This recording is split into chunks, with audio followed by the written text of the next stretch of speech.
हिंदू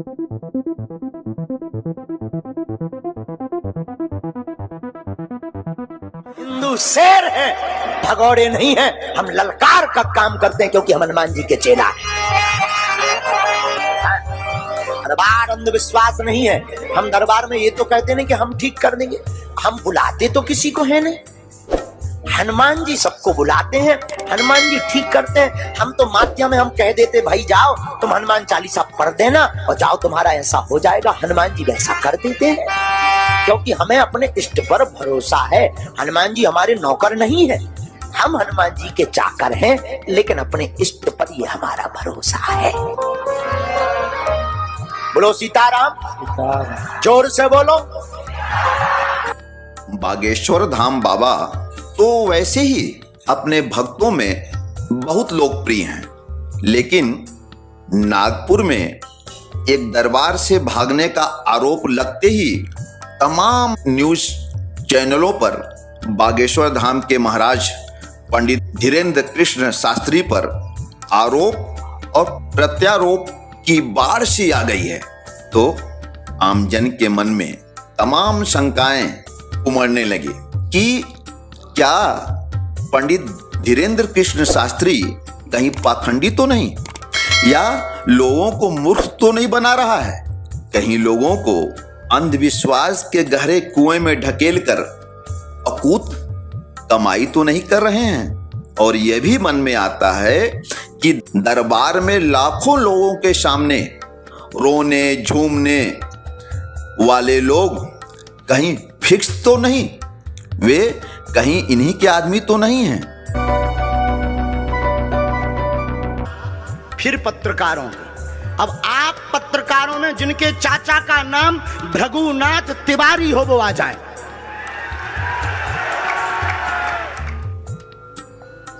जो मनुष्य सनातन के लिए काम करता है लोग उसके पीछे पड़ जाते हैं।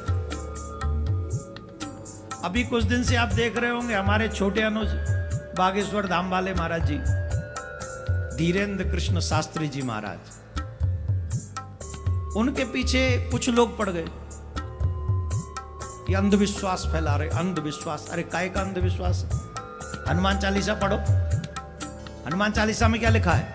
भूत पिशाच निकट नहीं आवे, महावीर जब नाम सुनावे। ये तुलसीदास जी ने लिखा है कि नहीं लिखा? नमस्कार मित्रों, नागपुर में बवाल होते ही तमाम चैनलों के पत्रकार बाबा के इंटरव्यू लिए और रायपुर पहुंचकर शास्त्री जी की परीक्षा भी लिए, किंतु फिलहाल धीरेन्द्र कृष्ण शास्त्री पास होते दिख रहे हैं। असलियत क्या है ये अभी कोई नहीं जानता। मित्रों, जब मुद्दा केवल बजरंग बली के प्रति आस्था और पूजा पाठ का हो तो संदेह का कोई मतलब नहीं रहता, बशर्ते कोई बाजीगरी न हो। मित्रों, आज के कड़ी में आपको शास्त्री जी के विषय में कुछ जानकारियां देने की कोशिश करता हूं। जैसे छतरपुर के पास एक गांव जिसका नाम है गढ़ा में बालाजी हनुमान जी का एक सिद्ध मंदिर है। इस मंदिर के सामने ही शिव जी का मंदिर है जिसे महादेव का मंदिर कहा जाता है।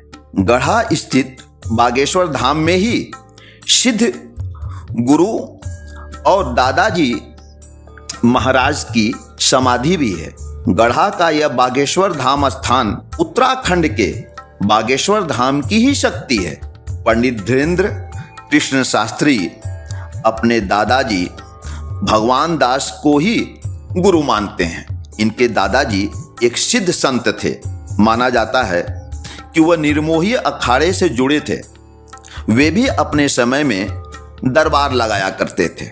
लोगों की माने तो पंडित धीरेन्द्र कृष्ण शास्त्री हनुमान जी और उनके स्वर्गीय दादाजी की ऐसी कृपा हुई कि उन्हें दिव्य शक्ति का एहसास होने लगा, तो इन्होंने भी लोगों की दुख दूर करने के लिए अपने पुरखों की तरह दिव्य दरबार लगाने लगे हैं। हालांकि पंडित धीरेन्द्र शास्त्री यह खुलेआम स्वीकार करते हैं कि यह न तो कोई भविष्यवक्ता है और न ही चमत्कारी।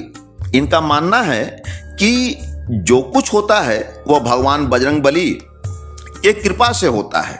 चूंकि बाल्य अवस्था से ही इन्होंने हनुमान जी महाराज बालाजी सरकार की सेवा, भक्ति और साधना किया है। यह सब उसी का कृपा है, उसी का परिणाम है। मन की बात जान लेने की बात जब जब आती है तो पंडित धीरेन्द्र साफ साफ जवाब देते हैं कि हम पैसा नहीं लेते और जो पैसा आता है उससे गरीब लड़कियों की शादी करवाते हैं और भंडारा चलवाते हैं। और बजरंगबली बालाजी महाराज एवं गुरु की प्रेरणा से लोगों की समस्याओं इत्यादि का आभास इन्हें हो जाता है। यह कोई बाजीगरी नहीं है। इनका यह भी मानना है कि इनके कारण दूसरे धर्मों के लोगों की दुकानें बंद हो रही हैं और चूंकि ये सनातन धर्म का प्रचार प्रसार करते रहे हैं इसलिए विरोधी इनका विरोध कर रहे हैं। मित्रों, क्या सच है और क्या गलत, अब आप स्वयं आकलन करें। जय बजरंगबली। जैसे पिता अपने पुत्र की बीमारी पर प्रार्थना करता है कि ये किसका भला हो, वैसे ही हम गुरु होने के नाते अपने शिष्य के कल्याण के लिए प्रार्थना करते हैं और हमारा इष्ट वैसी कृपा कर देते हैं। तो क्या ये अंधविश्वास? ज्यादा हमें सफाई नहीं देनी है, ये अंतिम वीडियो है हमारा, क्योंकि बहुत ज्यादा समय बर्बाद करने से हम अपने लक्ष्य से भटक जाएंगे। हम धर्मांतरण रोकेंगे, हम घर वापसी करवाएंगे, हम सनातन की बात करेंगे, हम साधु संतों का साथ लेकर आशीर्वाद लेकर पूरे भारत में झंडा लगाएंगे